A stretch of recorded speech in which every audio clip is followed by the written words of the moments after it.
आज की पंचतंत्र की कहानी है लालच बुरी बला। चार युवक धन कमाने के लिए अपने नगर से निकले। घूमते घूमते वे हिवाली पहुँचे। वहाँ उन्हें भैरवनंद नाम का एक साधु मिला। भैरवनंद ने पूछा, तुम लोग कहाँ से आए हो और कहाँ जाने का विचार है? उनमें से एक लड़का बोला, हम धन कमाने के लिए निकले हैं, आप आगे आके कोई उपाय बताएं। भैरवनंद ने उन्हें 4 लकड़ी के टुकड़े दिए और बोला, जहाँ जहाँ ये लकड़ी के टुकड़े गिरेंगे वहाँ वहाँ तुम्हें गड़ा हुआ धन मिलेगा, लेकिन यह बात केवल हिमालय पर्वत पर संभव होगी। तुम लोग हिमालय में चले जाओ। चारों खुशी खुशी हिमालय पहुँचे।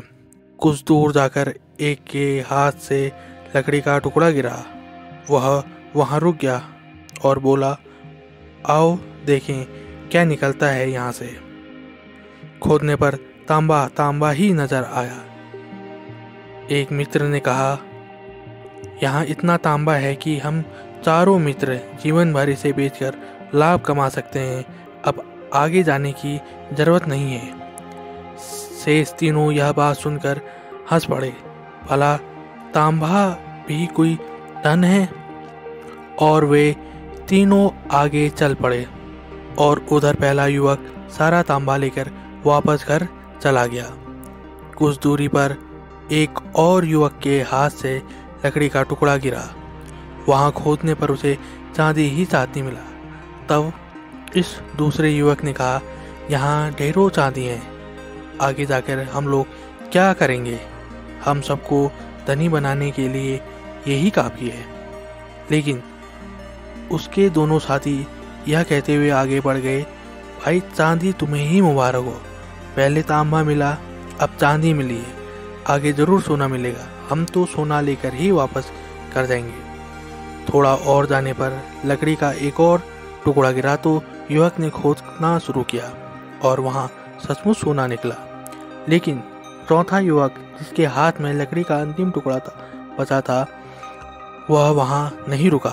उसने सोचा, अब तक तांबा चांदी और सोना निकला है तो आगे जाकर अवश्य कोई बहुमूल्य रत्न जैसे हीरा मिलेगा।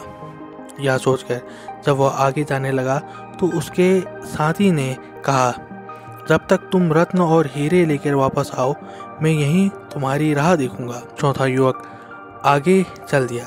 काफ़ी देर तक चलते चलते वह थक गया। उसे बड़े जोर की प्यास लगी थी। तालाब की तलाश में वह अपने रास्ते से भटक गया। तभी उसने देखा कि सामने से एक विचित्र व्यक्ति आ रहा है। उसका शरीर लहलुहान है और उसके माथे पर एक चक्र घूम रहा है। उसने जाकर उस अनोखे आदमी से पूछा, क्या भाई, आपने माथे पर यह चक्र क्यों घुमा रखा है? क्या कहीं आसपास जल मिल सकता है? बड़ी प्यास लगी है। उसका इतना कहना था कि वह चक्र उस व्यक्ति के माथे से उतरकर युवक के माथे पर आ चढ़ा। युवक को बहुत जोरों का दर्द महसूस हुआ। उसने हैरानी होकर उस व्यक्ति से पूछा, इस बात का क्या मतलब है?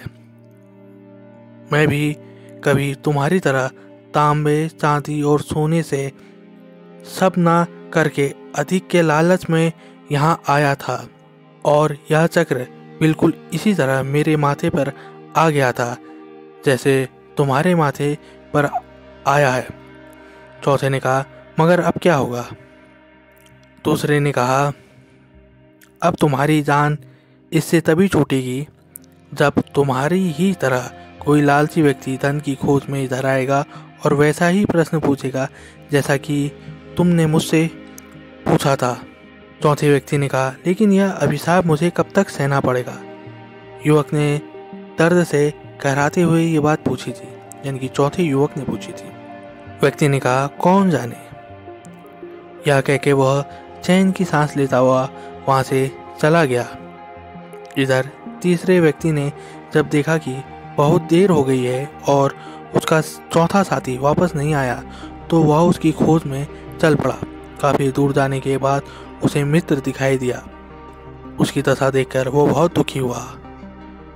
तीसरा मित्र चौथे मित्र से बोला, मैंने तुम्हें पहले ही मना किया था कि अधिक लोभ नहीं करो, लेकिन तुम कब मानने वाले थे।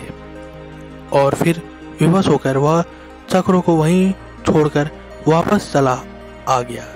और फिर विवश होकर वह चक्रधर मित्र यानी कि चौथे दोस्त को वहीं छोड़कर वापस चला आ गया। इसलिए कहते हैं अधिक लालच बुरा होता है। अधिक लालच के चक्कर में पड़ के अधिकांश व्यक्ति खतरे में पड़ते हैं, दुविधा में पड़ते हैं, संकट में पड़ते हैं। धन्यवाद।